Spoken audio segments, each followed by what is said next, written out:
I love this quote that you start off with by Gaston Bachelard that's about how childhood lasts all through life. So thinking about that, thinking about how childhood lasts all through life, I mean, was that an idea that you started out with or something that you came to? And what do you think you learned about that idea through the experience of re-meeting all these people that you knew when you were 10? Yeah, that's such a good question. I don't think it was something I started out thinking right off the bat. I think it was something that came about through the content of the interviews, different things that people said, like the thing that Lisa says near the end about her children just sort of being who they are. And then also through the experience of conducting the interviews, because with some of the people, I mean with all of them really, the experience of just sitting down with them after almost 30 years, it was a very, I mean, it was really interesting. It was just like, they were very easy interviews to do. There wasn't a long period of discomfort or I don't really know this person. We just sort of got into it, and you recognize the person who you knew in that adult person, or I did really quickly. There's so when I started researching this film was about 2007 maybe, and it was right when, like, I don't know, Facebook wasn't really a big thing yet. It was still like a little bit hard to find people on the internet. Now you can just find everybody all the time, right? But there was one person, Rebecca, who I had not been able to find. So I was actually in New York shooting a couple of the interviews, and I was at my mother's then apartment on the Upper West Side where I had grown up, and I was waiting for Sarah, the cinematographer, to come pick me up, and I looked up and I saw this woman across the street dropping off her son at the bus stop in front of the synagogue. And I was like, oh, that's Rebecca. And I ran across the street, and it was her. And like, how did I recognize her from 25 yards away in 30 years? I have no idea, because I hadn't seen her, but it was just one of these accidents of the universe. So that, and it also, I know I'm talking a lot, but one other thing is important, is just that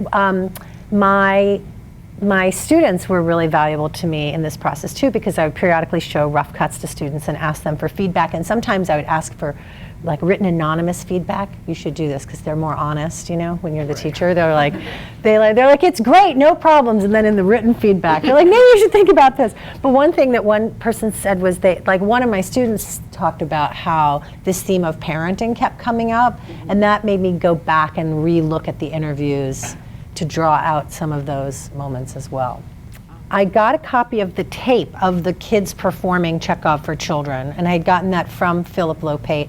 And I had asked him to send it to me really just for sort of personal nostalgia purposes, and then when I saw it, I thought, this is just this amazing like visual document, and that's what inspired me to want to go back and do the interviews with people. But so I had that tape, and then I started doing the interviews, and it felt like, I don't know, like I don't have enough visual material here. Like, what else is there? Because in fact, there's this sort of archival black hole that happens around the mid-1970s, because people aren't really shooting like home movies that much, but yet videotape is not a consumer product. And so I started researching archives and realizing like, oh, I'm in trouble here, because there's not a lot. I mean, there are some that you see in the movie, but and then when it really started to come together was when I found this trove of films and videos that were made by students throughout that school that Teachers and Writers Collaborative had on Super 8 and on Betamax videotape. So that was, having that sort of additional visual material helped it come together. And how far into the process was that? It was pretty far into the process. I mean, it was, you know, I was still in production, and I was sitting there going through this, going, I don't know what I'm going to do here. And then also, I hadn't figured out it took me a while to find a structure for it. So, it's in 4 acts, right, which is clear. But if you know the play Uncle Vanya, it's in, or you don't obviously see all of it, but it's in order. Every scene that you see excerpted from the play is in order. And that wasn't originally clear to me that I would do it that way, but so that also dictated the structure, like in terms of how scenes were placed, Act 1, Act 2, Act 3, Act 4. Well, the whole situation with my friend Slim was really hard, that probably comes across in the film. And then probably the most difficult moment was I had edited the film more or less up to the point where you see that I say that I go back and I show it to him. And he knew all along that I was taping our phone conversation. Like, he knew I was doing that, and he knew that his story, his story was going to be in the film. You know, but when we sat down to watch it, I was really nervous. And I said, you know, and I told him that, and he said, why? And I said, well, I mean, you know, they have these messages that you left for me, and he's like, oh, I'm sure it'll be fine. And then when the first one came up, he was like, oh, okay, yeah. And I was like, yeah. So we watched the film together, and we talked about it, and we talked about, I mean, I basically said if there was anything he didn't want me to put in, I wouldn't. And there were other things that he said on voice messages that I didn't include. So, because I felt like it was it sort of represented it fairly without being like too super personal. So that was really hard. It's like always that ethical question in documentary of like, do people feel like they're fairly represented? And then when the film screened in New York, he came to the screening, and he and I sat outside Lincoln Center and just like, he was just smoking a cigarette. We just like sat out there so he didn't watch it with an audience, but then he came back in afterwards. So that was interesting. There was one person who she had a very small role. She played the part of, I think she plays like the housekeeper. I mean, really tiny role, and I could not find her anywhere. She was the only one, so I couldn't find her. But no one said no. No one, I mean, people said, like, that's weird. You know, okay, I guess so. And then I gave them the choice of whether or not, like, sort of where we should interview them. Like, did they want to be interviewed at home, or did they want to be interviewed at work? Because I thought that would, like, reflect something about their personality as adults. People are just shocked, you know, when they see this movie that that there was just so much time and freedom that you could take kids out of a classroom for an hour or 2 hours every week over months. I mean, this was probably started in January that Philip started working with this group of children, and then the play was staged at Symphony Space in June. So it's really over a half a year that kids are being pulled out of the classroom to do this. And then that's also one of the things I really value about the other sort of documentary and you know, films that the kids made in the school, that you get to see that there's just all of this creative stuff that they had the opportunity to do in a regular school. So people usually ask me like, well, was it a magnet school, or was it some sort of special school? And it was like, no, it was just this like regular public school on PS 75 on 96 and 95th and West End. It's still there.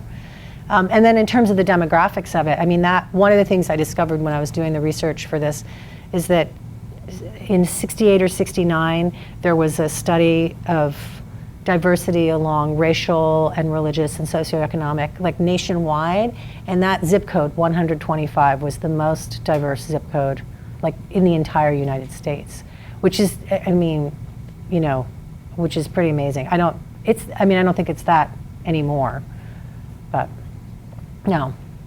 Yeah, so it's such a huge shift. It's such a huge shift. I know.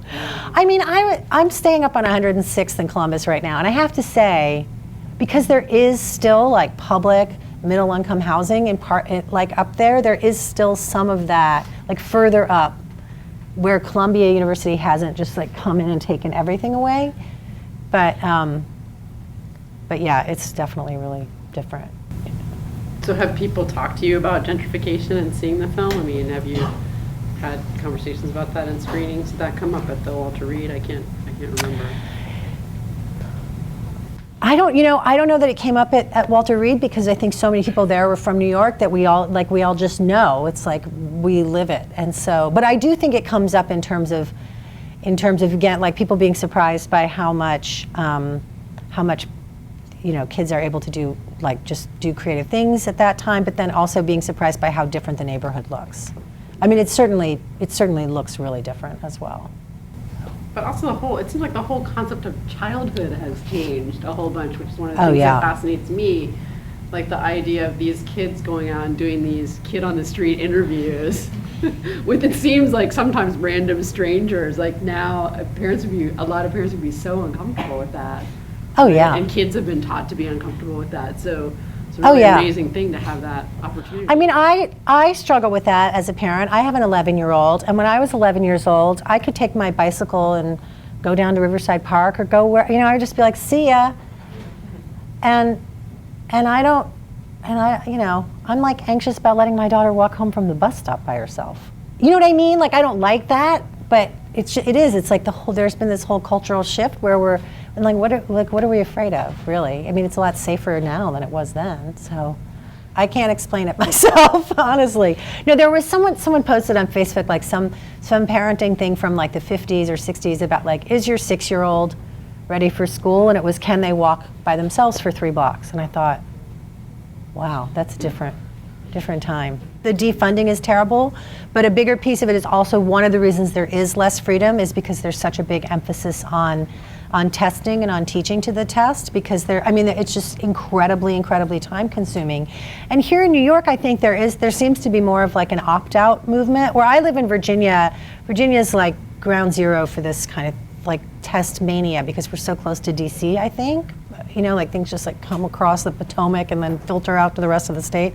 But I think they go hand in hand, that defunding of arts education.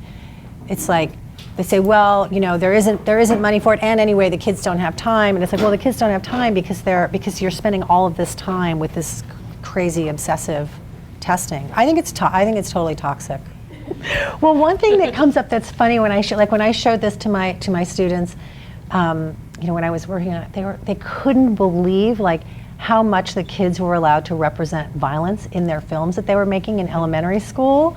And that is one thing that I think is like can you imagine like you're with a group of 5th graders and they're like, yeah, we're gonna make this movie where like some bank robber comes in, or the scene where the revenge movie where they kill everybody. It's like Scarface or something. I know. I mean, that part is like, what was going on there? But even that, I think like, well, let them let them do all this stuff and figure it out. I think it's better to, I don't know, take those risks and